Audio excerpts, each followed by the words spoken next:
Yo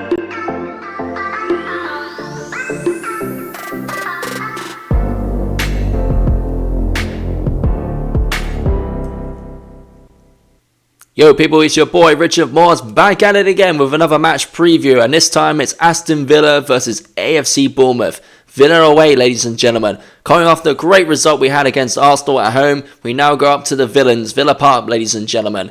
And yeah, not going to be an easy game, ladies and gentlemen. Watkins is on fire, Duran, their sub-attacker, is on fire, Rodgers, Diaby, they've got so many attacking good players that they're one of the hardest ones to defend against. So going into this game, I think I said it during the Arsenal preview as well.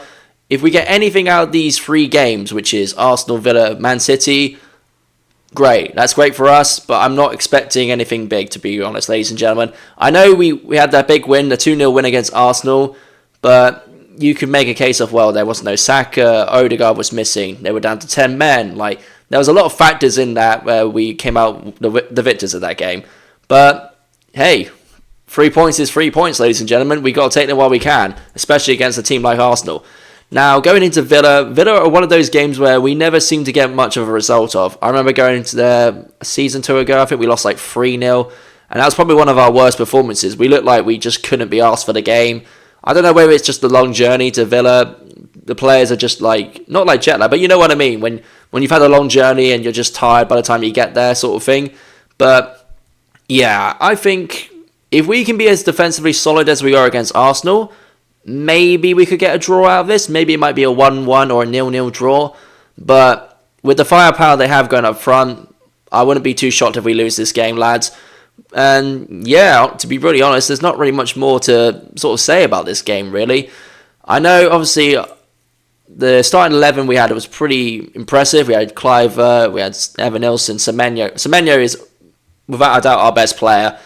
Without him, we're just not the same player. And I remember, I think it was a couple of games ago where, against Leicester, they completely neutralised Semenyo. And without him shooting and firing goals, we just weren't the same. And we just looked like we had no attacking option. Sinisterra is very sort of hit and miss. He can have a good game, but sometimes he goes missing. Evan Nilsson, he's only got one goal so far, and even though he got the penalty against Arsenal, I was kind of surprised that he didn't sort of take the penalty, to be honest.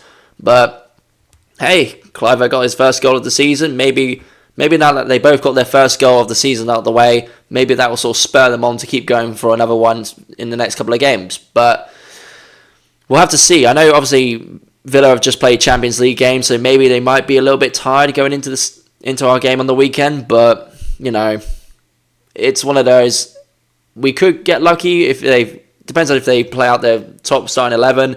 Maybe they get an injury in training, or maybe they're, like I said, knackered from the Champions League game, and maybe that plays into our advantage. That's the thing, because we're not in Champions League and we're out of the League Cup, we've got less fixtures, so we got more time to recover, more time to prepare for games.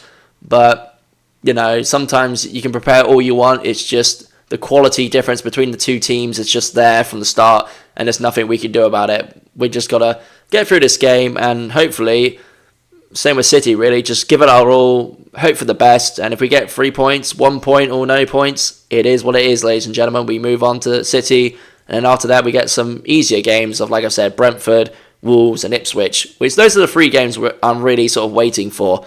These last 2 games are just sort of, whatever happens, just get them over with, and we can just sort of see where we are in the table after those, really.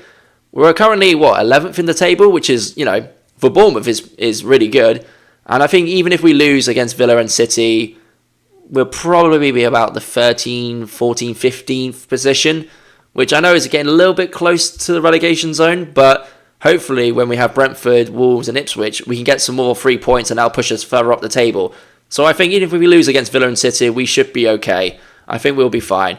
And yeah, we just got to hope for the best, and I hope we actually turn up this time. The last couple of times we turned up to Villa, it's not been a great result and not great performances. So hopefully with the squad now that we have, we can actually push Villa and give them an actual good game.